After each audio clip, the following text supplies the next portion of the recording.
మీ కళల ఫ్యాషన్ కి ఒక చిరునామా అవుట్ ఆఫ్ ఫ్యాంటసీ.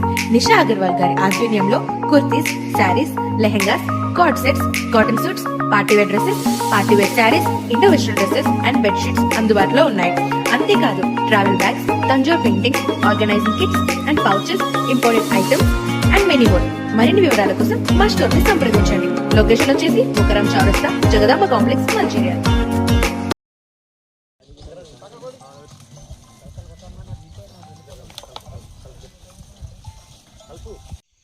మొత్తానికి వికారాబాద్ జిల్లా ధారూర్ మండల్ ఇక్కడ మైలారం గ్రామంలో తాళ్లలో వచ్చాము మనము. ఇక్కడ మనతో చాలామంది గౌడ్స్ ఉన్నారు. గౌడ్స్తోని మాట్లాడే ప్రయత్నం చేద్దాం. గౌడ్ సాబ్, మొత్తానికి మీకు సామాజిక వర్గానికి చెందినటువంటి వ్యక్తి. ఈ గౌడ్స్ యొక్క వృత్తి ఏ విధంగా వచ్చింది, ఏ విధంగా లైసెన్స్ ఇచ్చారు మీకు? మేము 98రా గౌడ్స్తోని కలిసి వనంలో కూడా తిరుగుకుంటూ ఈ వృత్తి నేర్చుకున్నాం. మేము ఒక 5 years నేర్చుకుని నేను ఆల్రెడీ 98 నుంచి ఇప్పటి వరకు నేను ఇదే పని చేస్తున్నా. మరి నాకు 98 లైసెన్స్ ఇచ్చింది గవర్నమెంట్. నా గీతా కార్మికంగా గుర్తించి నేను ఆ చెట్లు ఎక్కి చెట్లు కోయడము, చెట్లు గీయడము అట్లా నేను పని నేర్చుకున్నాను. కాబట్టి నాకు లైసెన్స్ ఇచ్చి ఈ కళ్ళను నేను చెట్లను తీసి అందరికీ అమ్మడం జరుగుతున్నది. అయితే ఈ మైలారం గ్రామంలో ఈ తాళ్లలో రోజు పొద్దుగాల సుమారుగా మీకు చాలా మందిని చూశాను. ఈ తాళ్లలో వచ్చి చాలా మంది కూడా ఈ కళ్ళు గురించి వచ్చారు. ఈత కళ్ళు గురించి సుమారుగా ఎంతమంది వస్తుంటారు డైలీ ఒక 25-30 మంది వస్తుంటారు. వాళ్ళందరూ కూడా ఎందుకంటే నీరు అంటే చాలా ఇష్టం వాళ్ళందరికీ. మా దగ్గర నీరు తాగేటంతా కూడా కొంతమంది స్టోన్స్ ఉన్న వాళ్ళు, కిడ్నీ ప్రాబ్లమ్స్ ఉన్న వాళ్ళు, బాడీ ఫిల్టర్ అయితే ఉద్దేశంతో వాళ్ళు అందరూ వచ్చి కూడా మా దగ్గర ఈ నీరును చాలా ఇంట్రెస్ట్గా మరీ ముందు ఆర్డర్ చేస్తారు. మాకు ముందు ఆర్డర్ చేసి వాళ్ళు తెల్లారి 6-7 గంటల మధ్య వచ్చి ఆ నీరు తాగి వాళ్ళందరూ చాలా సంతోషంగా హ్యాపీగా ఫీల్ అయిపోతారు. అదేవిధంగా మొత్తానికి ఈ తాళాలో ఎన్ని చెట్లు కోపించినావు? ఇప్పుడైతే 100 చెట్లు కోపించిన. 100 చెట్లు కొట్టేసి మా పిల్లవాడు, పెద్ద మనిషి వీళ్ళిద్దరు కూడా ఎప్పటికీ పర్మనెంట్గా ఉంటారు. ఆ చెట్లు గీస్తుంటారు. దీనికి ఏమున్నా మెయింటెనెన్స్ మొత్తం నేనే చూసుకొని నడిపిస్తున్నాను. నాకు కూడా గీనికి పర్ఫెక్ట్ వర్క్ వస్తుంది. కాబట్టి లైసెన్స్ గవర్నమెంట్ నాకు ఇచ్చింది. ఎన్ని సంవత్సరాల నుంచి చేస్తున్నావు ఈ వర్క్ నువ్వు? నేను 98 నుంచి ఇప్పటి వరకు కూడా అదే వర్క్ కంటిన్యూ చేస్తున్నా. అంటే ఈ 98లో ఈ గౌడ్స్ తోని మీకు ఏదైనా ఫ్రెండ్షిప్ ఉండేనా? ఏ విధంగా నేర్చుకున్నావు అసలు? అది కాదు మా గ్రామంలో గౌడ్స్ లేరు. గౌడ్స్ లేకపోతే నాగారం నుంచి కొంతమంది గౌడ్స్ వచ్చి మా ఊర్లో కళ్ళు అమ్ముకుని బతికేది. అప్పుడు కళ్ళ చేసి మంది వేస్తుండ్రి. కొంతమందికి హాని కలిగి కొంతమంది చనిపోయారు. చనిపోయిన తర్వాత మా ఊర్లో ఉన్న పెత్తందారు వ్యవస్థలందరూ కూడా ఆ గౌడ్స్ అందరినీ ఊళ్ళకి ఎలగొట్టేసారు. ఎలగొట్టేసిన తర్వాత నేను ఆ క్రమంలో పడి నేను తాండ్రలో పోయి టీఎఫ్టీ లైసెన్స్ గురించి దరఖాస్తు పెట్టుకొని లైసెన్స్ తీసుకున్నాక మరి పెత్తందారి వ్యవస్థ ఎప్పుడైతే ఈ గీత కార్యక్రమం అణచివేయాలని ఆలోచిస్తే నేను దానికి అడ్డుగా నిలబడి ఖచ్చితంగా గీత కార్మికులు బతకాలి, గీత కార్మికులు మంచి స్వచ్ఛమైన కళ్ళు తీసి పబ్లిక్ రాపాలనే ఉద్దేశంతో నేను దీన్ని కొనసాగిస్తూ ముందుకు వస్తున్నాను. మైలారం గ్రామంలో మళ్ళీ ఈ యొక్క మందు కళ్ళు అమ్ముతుంటారా మీరు? మైలారం గ్రామంలో మందు కళ్ళు అనేది ఏముండదు. మామూలుగా చిల్లకళ్ళు ఎక్కువ తీసుకుపోతాము, అలా కలుపుతాము. కలిపి అది ఇది కలిపేసి కొంచెం మామూలుగా తాపుతాం అందరికి. అదేవిధంగా ఇప్పుడు ఈ గౌడ్ సాపులు ఉన్నారు కదా, ఇద్దరు కూడా పర్మనెంట్ గా ఇక్కడనే ఈ తాళాలలోనే ఉంటారా? వండుకొని తిని వీళ్ళకి ఆల్రెడీ నేను బియ్యం తెచ్చిస్తా. వాళ్ళకు మన మంచి నూనె చెడ్డది మంచి అన్ని బోన్ల కాడికి మొత్తం ఒక పక్కన తావు చేసుకున్నాము. పొద్దుగా లేచి వంట చేసుకుంటారు, వంట చేసుకొని తింటారు. నైట్ లో గుడిసెలో వండుకుంటాము.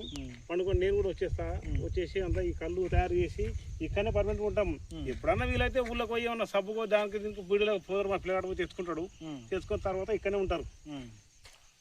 అదేవిధంగా ఈ చెట్లు గీసేటప్పుడు కానీ మళ్ళా ఈ చెట్లు కోసేటప్పుడు కానీ గీసేటప్పుడు కానీ ఏమైనా అపాయం కానీ ఏమైనా పాములు కానీ ఏమైనా ఇలాంటి ఏమైనా హానికరమైన ఏమైనా జరుగుతాయా? మాకు ఎప్పుడు కూడా అది జరగలేవు. సామాన్యంగా ఈదులు అసలు పాములు గీములు ఏమి ఉండవు. మనుషులు తిరిగేది కాబట్టి మనుషులు ఎప్పుడైతే ఎక్కడెక్కడ తిరుగుతారో అక్కడ ఏ జంతువు అయినా ఉండాలంటే ఉండదు. ఎలాంటి జరగదు, ఇంతవరకు జరగలేవు. అది మొత్తానికి చుట్టుపక్కల ఉన్నటువంటి విలేజ్ వాళ్ళకు ఈ తాళ్ళల్లో ఈ T9 న్యూస్ ద్వారా మీరు ఏం చెప్పదలుచుకున్నారు అసలు? మాకు ఈ చుట్టుపక్కల గ్రామాలందరూ కూడా చాలా సంతోషంగా మన తరిగిపుల కానీ, నాగారం కానీ, అంతారంకెళ్ళి కానీ, వికారాబాద్ నుంచి చాలా దూరాల నుంచి నా దగ్గరకు వస్తారు కాబట్టి మా వాళ్ళందరూ అంతమంది సర్కిల్ నాకు పెరగడం ద్వారా నేను కూడా దాంట్లో అభివృద్ధి అయ్యే కార్యక్రమం ఉంటుంది. కాబట్టి నేను అందరికీ కూడా ఈ కళ్ళు కార్యక్రమాన్ని ఈ నీరను మేము అందరికి పోస్తున్నాం కాబట్టి మీ T9 వారు మాకు ప్రోత్సహిస్తూ మమ్మల్ని ముందుకు నడిపిస్తారని కోరుకుంటూ మీకు అభినందనలు చేస్తున్నాం. ఇదే కృష్ణయ్య గారు, ఈ యొక్క కుండ, ఈ యొక్క లొట్టి ఎంత కమ్ముతారు? ఈ యొక్క లొట్టి మీరు ఈ ఒక్క లొట్టి నీరను 500కు అమ్ముతాం. 500కు ఒక లొట్టి. అదే కళ్ళు అయింది అనుకో, కళ్ళుకి ఎంత కమ్ముతారు? కళ్ళుకు 100 రూపాయలు తక్కువ చేస్తాం. 100 రూపాయలు తక్కువ చేసి అమ్ముతారు. Okay thank you. మా T9 తరఫున అందరికీ శుభాభివందనలు. మా T9 తరఫున ఇంటర్వ్యూ ఇచ్చినందుకు మా T9 తరఫున ప్రత్యేక ధన్యవాదాలు కృష్ణ గారు. Thank you sir. Same to.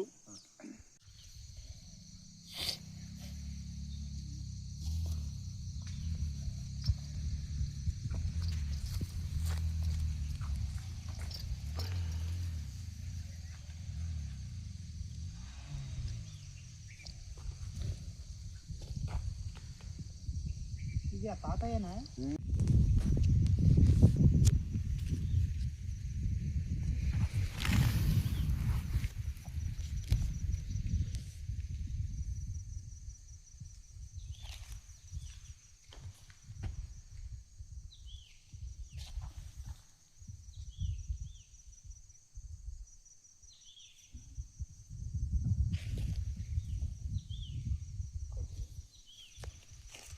ఈ లొట్టె వాడు తాగొచ్చు. లొట్టె పట్టే తగ్గి తీసుకొస్తాడు.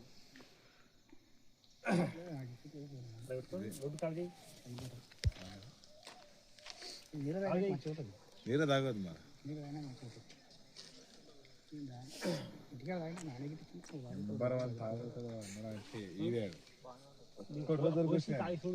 అది కంటిన్యూ తాగుతాడు మరి. ఏం చేస్తాడే కళ్ళు తాగుతాయి.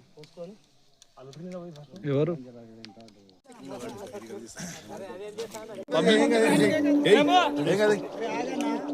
లొట్టెన పట్టుకొని బిందె పట్టుకుంటే గలీజుకుంటుంది.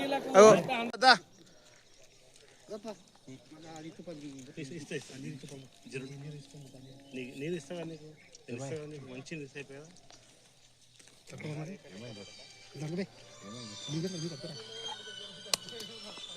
అది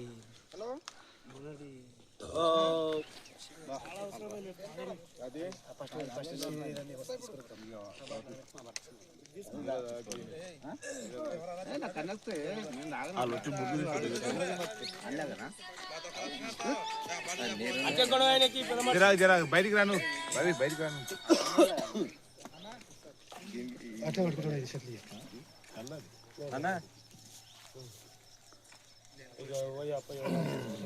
ఇప్పుడు చెప్పుడు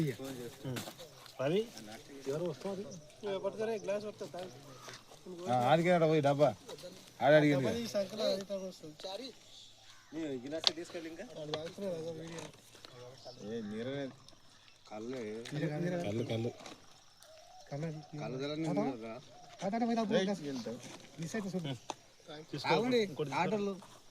డబ్బా పోసుకో.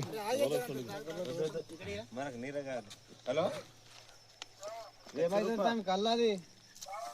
ఏమైతున్నది కళ్ళు? కృష్ణ కొంచెం తాగుతుందంట సాంపు.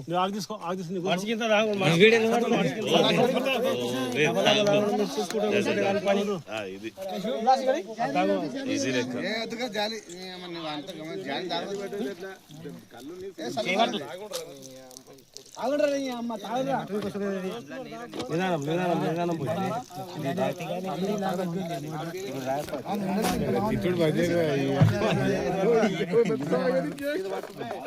ఇప్పుడు ఆంకో इसमें डालो जी. अगला साल वही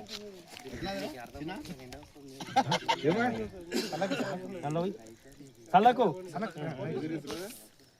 ఇంకెవరు తాగుతారు? పట్టు కింద కూర్చో.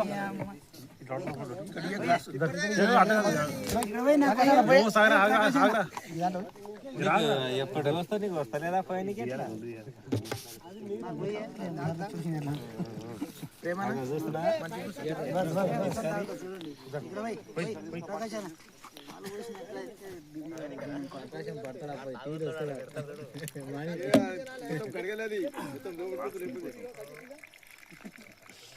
గుంజాలే నా పోసుడుకు గుంజాలే నా పోసుడు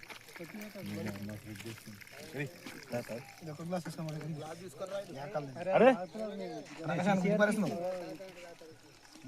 రావాలి ఎవరెవరు తాగేటోళ్ళు ఇక్కడ జనాలు ఎక్కువ ఉన్నారు.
చెదరికేది